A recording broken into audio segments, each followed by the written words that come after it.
Hola, bienvenido a nuestra serie 10 días de reavivamiento. Te saluda el pastor Andy Esqueche desde Corpus Christi, Texas, esperando que podamos estar juntos en esta oportunidad para estudiar la palabra de Dios. Gracias a ti que has conectado a través de las diferentes redes en el Facebook, en el YouTube y en las diferentes plataformas en el Internet para estar viendo esta noche este video sobre algunos temas importantes que llamarán nuestra atención al verdadero arrepentimiento. El día de ayer vimos acerca de la confesión y hoy hablaremos acerca de lo grandioso de la humillación.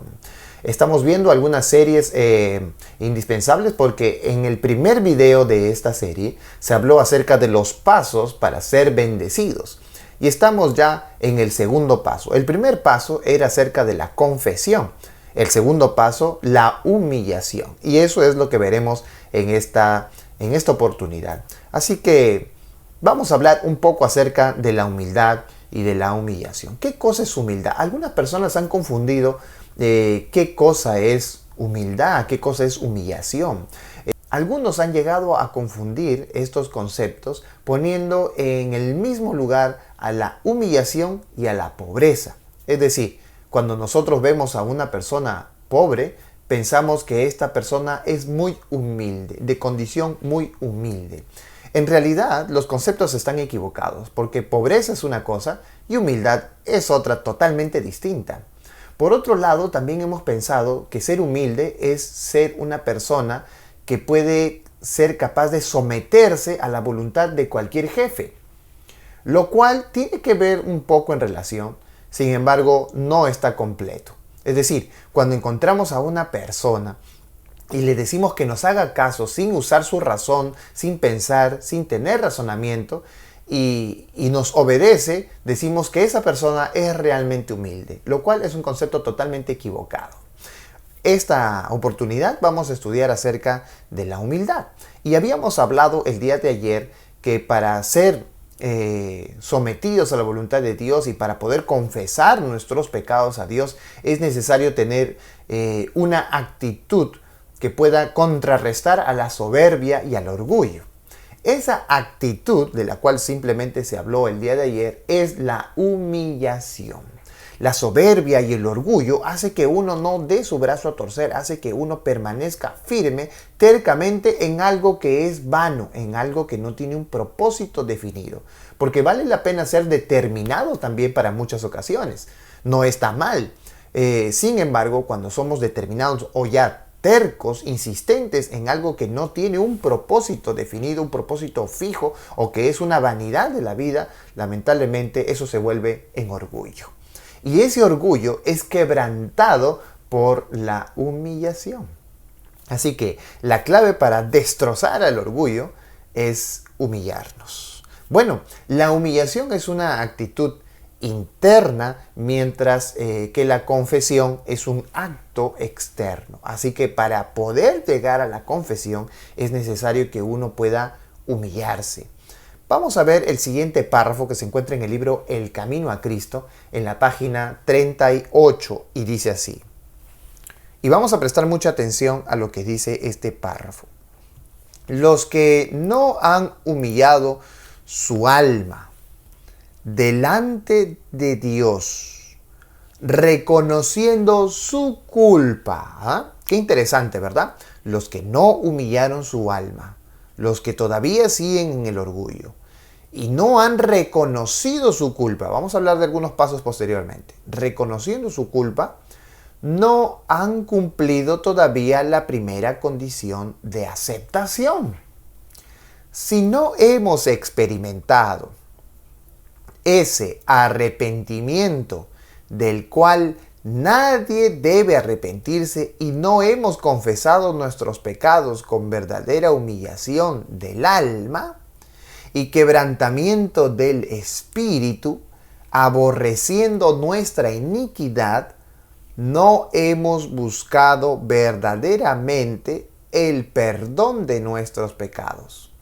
Y si nunca lo hemos buscado, no hemos encontrado la paz de Dios.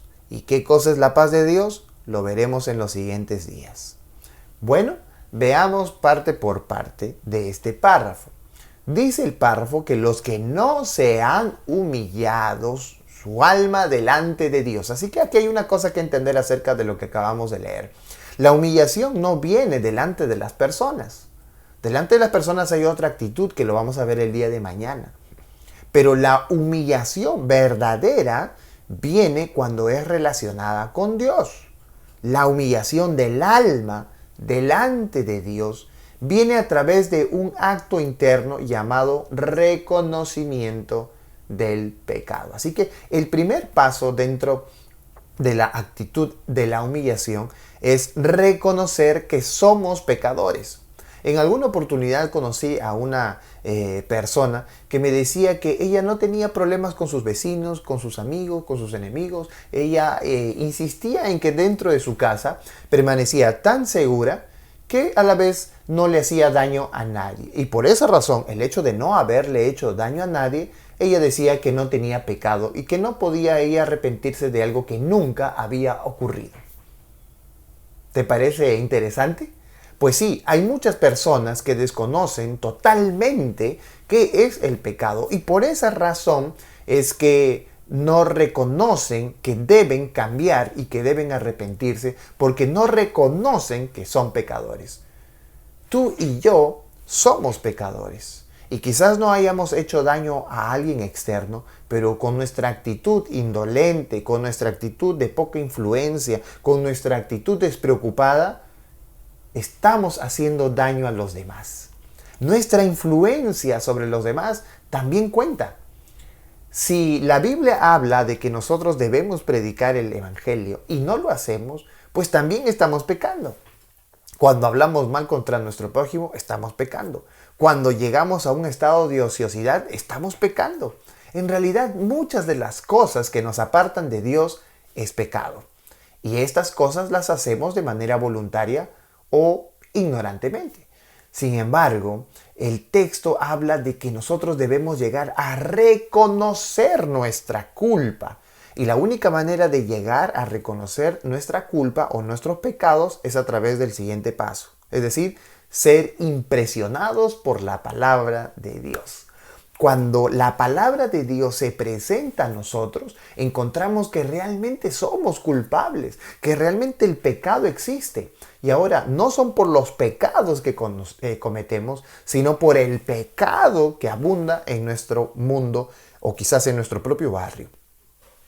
Hoy estamos viviendo un tiempo de confinamiento, estamos dentro de nuestro hogar, encerrados, ¿verdad? Pero ¿cuál es nuestra influencia a pesar de que estemos encerrados? ¿A dónde vamos a ir? ¿A dónde nos vamos a dirigir?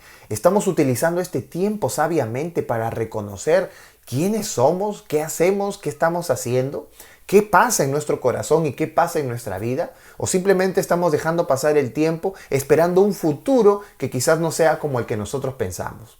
Algunos están diciendo que vamos a esperar que esta cuarentena pase y que todo vuelva a la normalidad. ¿Normalidad?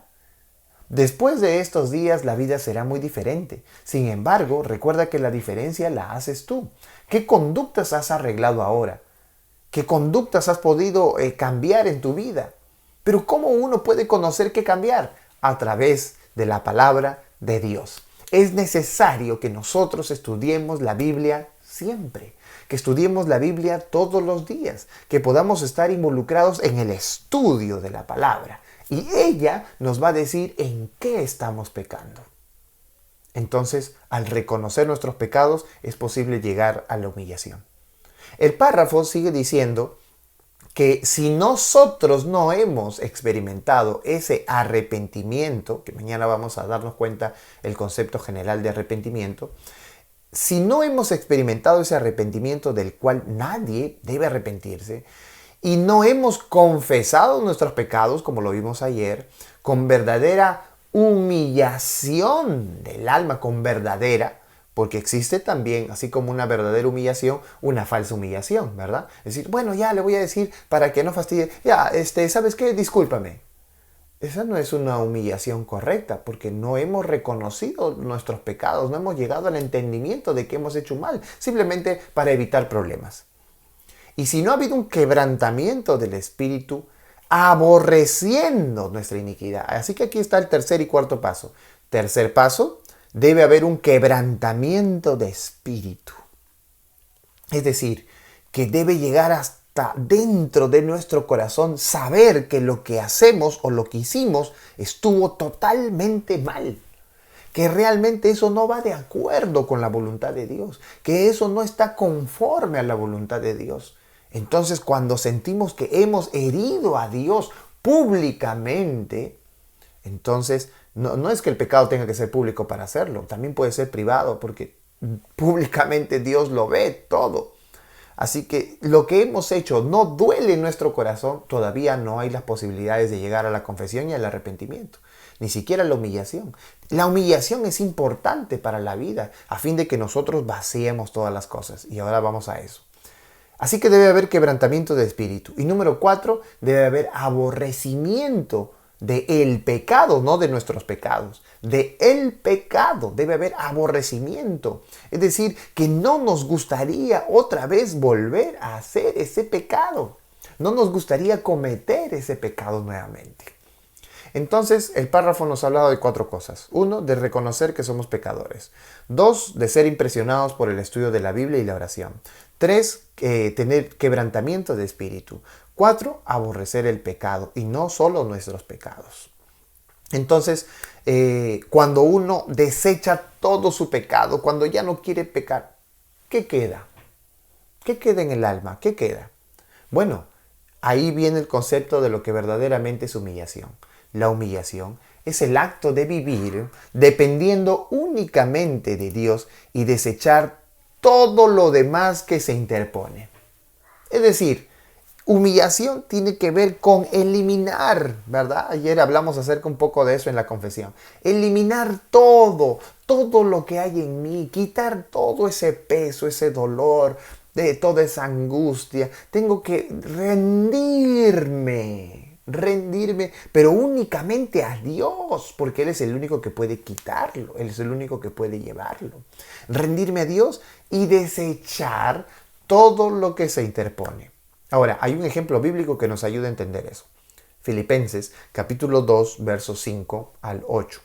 Y dice así: haya pues en vosotros este sentir que hubo también en Cristo Jesús, el cual, siendo en forma de Dios, no estimó el ser igual a Dios como cosa a que aferrarse, sino que se despojó a sí mismo. Y aquí viene el proceso. Se despojó a sí mismo, tomando forma de siervo, hecho semejante a los hombres, y estando en la condición de hombre, se humilló. ¡Wow! Aquí viene la palabra. Esto lo está haciendo Jesús. Se humilló a sí mismo, haciéndose obediente hasta la muerte y muerte de cruz. Así que estamos hablando acerca de la humillación. Y dice la Biblia que Jesús se humilló. ¿Qué pasos tomó Él para llegar a esta humillación? Él no estimó el que era igual a Dios como cosa a que aferrarse. Es decir, se despojó de sus funciones, se despojó de su propia naturaleza, se despojó de sí mismo, dice el texto. Tomando otra forma, la forma de un siervo, igual que los hombres. Y estando en esa condición, ni siquiera se hizo como mejor de los hombres, sino que se humilló a sí mismo, siendo hombre, siendo ser humano, se humilló a sí mismo. Es decir, Él no puso en tela de juicio que Él era el Hijo de Dios, que estaba en el reino de los cielos y que debían darle obediencia y que deben darle pleitesía. No, en ningún momento Jesús buscó ser aplaudido por los hombres. Al contrario, dice la Biblia que Él se humilló aún siendo un ser humano. Se humilló a sí mismo y aquí viene la conducta de la humillación. Haciéndose obediente hasta la muerte y muerte de cruz. ¿Qué? ¿Es necesario obedecer hasta ser maltratado a la muerte? No, estamos hablando de una obediencia basada en las decisiones divinas. Es decir, era necesario que Él muriese por expiación de nuestros pecados. No es necesario que tú y yo muramos ahora, pero sí muramos espiritualmente. pero no quiere decir que ahora tú y yo estemos condenados a la muerte. No, no, no, de eso no está hablando el texto. El texto está hablando de que Jesús fue humilde en los planes que Dios tenía, y eso lo sabemos por las oraciones que Jesús hizo en el Getsemaní. Recuerda que cuando Jesús oró en el Getsemaní, le dijo a Dios, pasa de mí esta copa, pero no, que no se haga mi voluntad, sino la tuya. Es decir, siempre Dios estuvo sujeto, siempre Jesús estuvo sujeto a la voluntad del Padre. Pero Él era Dios, sí, pero nunca fue contrario a la voluntad del Padre, fue obediente. Entonces, ¿cuál es el propósito de la humillación? Ahorita lo vamos a ver, pero antes tenemos que ver qué significa verdaderamente humillarse. Humillarse viene del griego tapeino, y tapeino significa allanar. Allanar, ponerlo todo parejo, o bajarlo, asentarlo. Tapeinó es asentarlo. Es decir, nosotros podríamos leer el texto diciendo que Jesús se bajó a sí mismo, se tapeinó, se humilló, se allanó, se bajó, se quedó en la parte más baja a sí mismo para ser obediente. Es decir, Él dominó su propio espíritu. Él llegó a la condición de eliminar todo lo que le interrumpía en conexión con el Padre. Y esa es ahora nuestra tarea. La humillación tiene un propósito. El propósito es que seamos obedientes a Dios. Es decir, que no seamos obedientes a nuestros sentimientos, que no seamos obedientes a nuestro orgullo, que no seamos obedientes a nuestra vanidad, que no seamos obedientes a nuestra cólera, a nuestra ira. No. La humillación tiene que ver con ser obediente a Dios y a sus planes. Mire lo que dice Mateo capítulo 23, versículo 12. ¿Cuál es la recompensa de la humillación?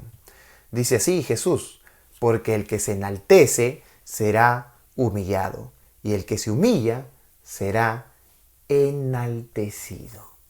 Claro, y eso en realidad se logró hacer porque aquí Jesús lo está mencionando. ¿Debe haber alguna prueba de que realmente se cumplió lo que está diciendo Jesús aquí? Claro que sí. Vamos otra vez al Filipenses capítulo 2, verso 9 al 11. Y mira lo que dice en estos últimos textos de Filipenses capítulo 2, verso 9 al 11.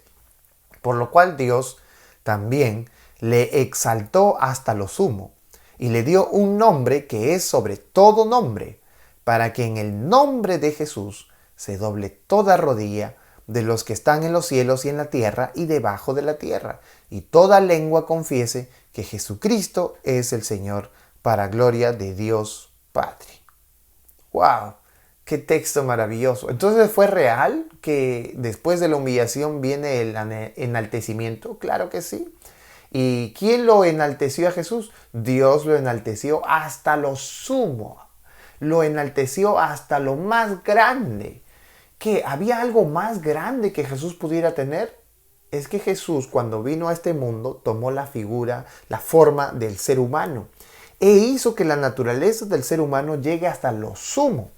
Es decir, que llegue hasta el hogar de Dios, cosa que ahora no se puede, pero cuando Cristo venga, lo hará. ¿Y cómo sabemos eso? En el libro de Juan, en el capítulo 17, versículo 5, dice: ahora pues, Padre, glorifícame tú al lado tuyo con aquella gloria que tuve contigo antes que el mundo fuese.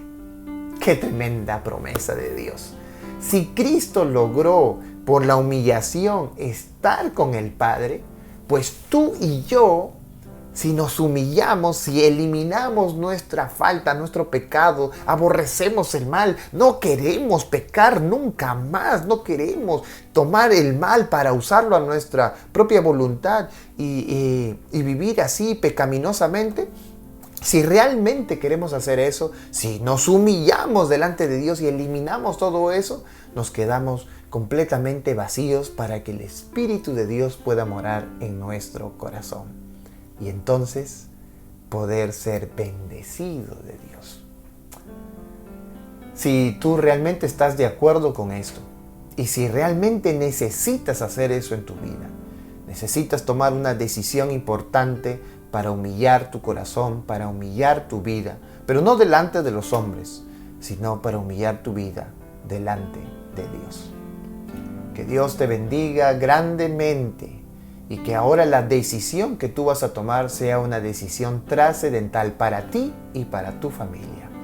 Si tú has tomado esta decisión de humillar tu corazón a Dios y dejar que Él pueda entrar en tu vida, entonces escribe ahí en los comentarios de las redes sociales, escribe hashtag, como ves aquí en la pantalla, necesito confiar en Dios. Necesito confiar en Dios. Humíllate delante de la presencia de Dios y Él te sanará. Vamos a orar. Dios nuestro que moras en los cielos, te agradecemos porque tú eres un Dios bueno. Gracias, Señor, porque tu amplia misericordia exige que nosotros podamos acercarnos a ti.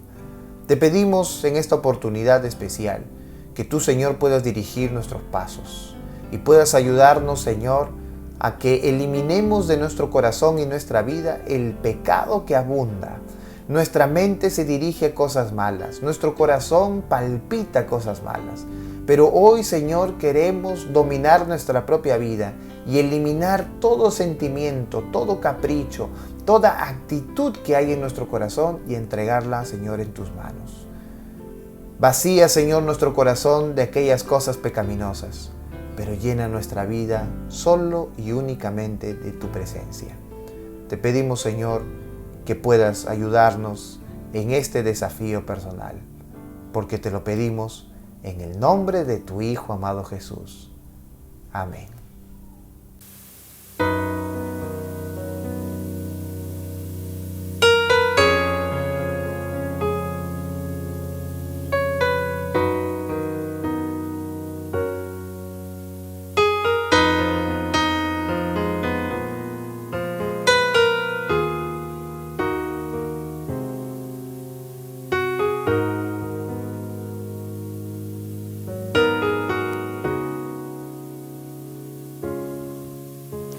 Problemas enfrenté al caminar en esta vida, cual ave sin un nido, mas procurando abrigo.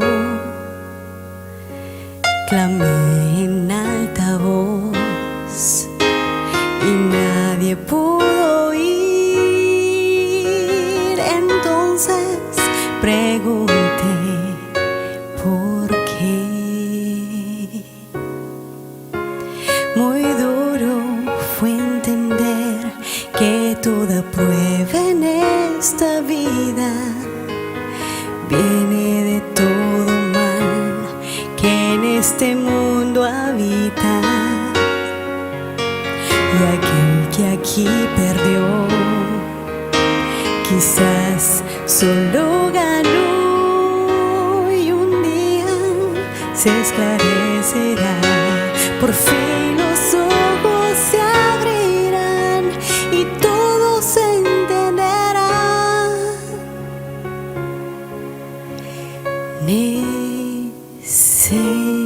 Necesito confiar en Dios, necesito confiar en Dios, y la sombra del mal tocando a tu puerta está. Necesitas con fe luchar y tan solo poder